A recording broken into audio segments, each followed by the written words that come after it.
Tanah yang kita pijak ini punya banyak cerita tersembunyi ya. Ada cerita yang terkubur sangat dalam, sampai-sampai dilupakan oleh waktu. Tapi terkadang cerita dari masa lalu itu bisa muncul kembali. Nah, di Semarang dan Purwodadi cerita itu muncul dari kuburan massal, tempat terjadinya tragedi kemanusiaan tahun 1965. Penemuan kuburan massal ini seperti membuka luka lama, mengingatkan kita pada masa-masa sulit di Indonesia, di mana kekerasan terjadi di mana-mana, banyak nyawa hilang, dan rasa takut ada setiap hari. Kuburan-kuburan ini bukan hanya lubang di tanah loh. Kuburan ini adalah pengingat bagi kita semua tentang orang-orang yang terlupakan dan pentingnya memperjuangkan kebenaran dan keadilan. Sebenarnya ada berapa banyak orang yang meninggal dalam tragedi 1965-1966? Sampai sekarang, kita masih belum tahu jawaban pastinya. Sulit untuk mengetahui jumlah pasti korban karena data yang ada sangat sedikit dan susah untuk mendapatkan informasi yang lengkap. Ada beberapa sejarawan yang memperkirakan korbannya mencapai ratusan ribu jiwa, tapi ada juga yang menyebut angka yang lebih besar. Bahkan, Lembaga Amnesty International memperkirakan korbannya lebih dari 500.000 jiwa. Di balik angka-angka ini, ada banyak cerita sedih tentang keluarga yang terpisah, anak-anak yang kehilangan orang tua, dan cita-cita yang hancur berantakan. Tragedi Sisblut 65-1966 bukan hanya tentang pembunuhan massal loh. Ribuan orang ditangkap dan dipenjara tanpa diadili dengan adil. Mereka dituduh terlibat dalam gerakan komunis atau dianggap mendukung gerakan tersebut. Padahal seringkali tuduhan itu hanya berdasarkan kecurigaan dan fitnah. Di dalam penjara, para tahanan mengalami siksaan fisik dan mental yang sangat kejam.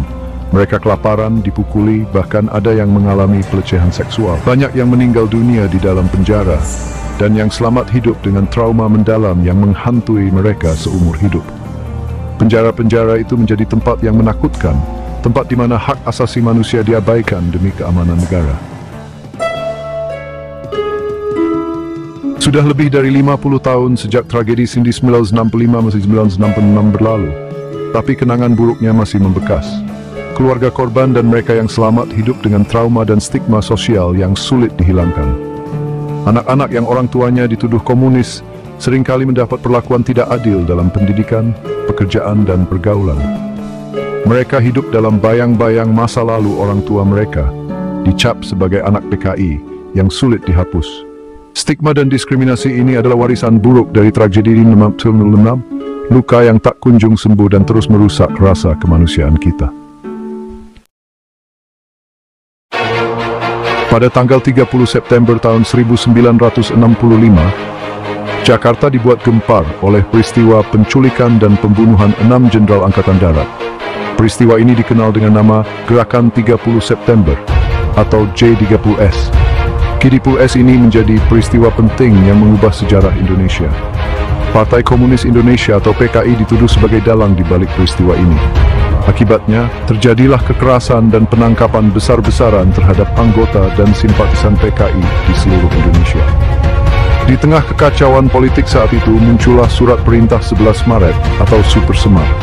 Surat ini berisi perintah dari Presiden Soekarno kepada Mayor Jenderal Soeharto untuk mengambil tindakan yang diperlukan agar keamanan dan ketertiban pulih kembali. Super Semar ini sampai sekarang masih menjadi perdebatan karena keabsahannya dipertanyakan. Tapi, pasti Super Semar menjadi size 12 merebut eksperimen dan gantian tubuh by pembeng.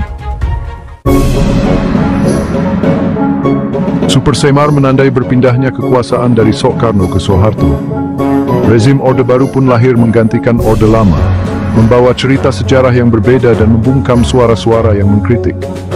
Tragedi tahun 1965-1966 dijadikan alasan untuk memperkuat kekuasaan Orde Baru dan membenarkan tindakan keras terhadap lawan politik.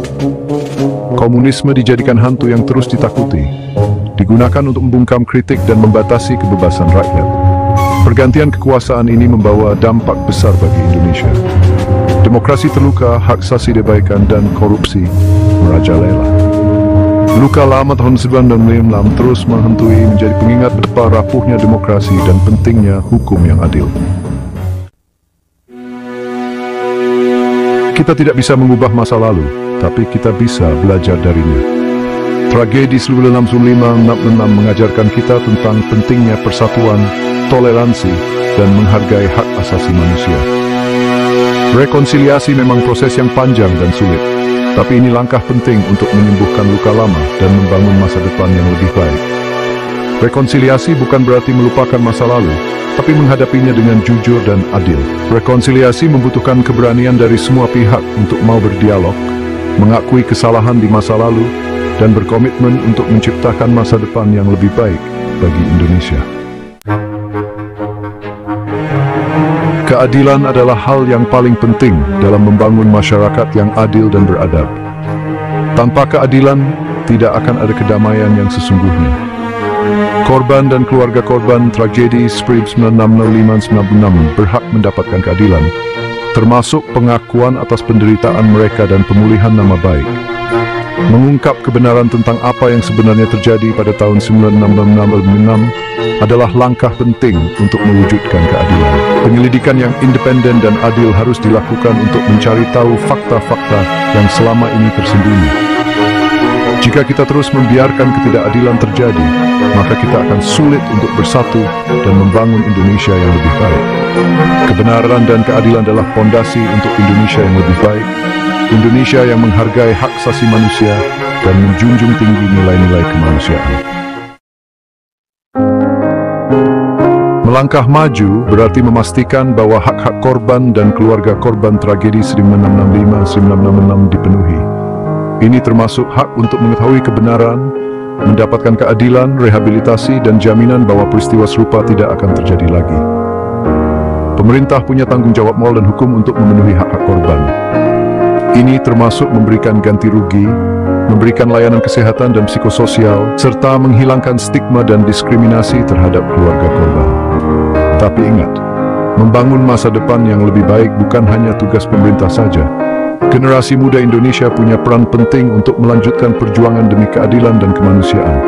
Dengan belajar sejarah secara kritis, menumbuhkan rasa empati dan solidaritas, serta menolak segala bentuk diskriminasi dan kekerasan, generasi muda bisa lebih adil dan beradab.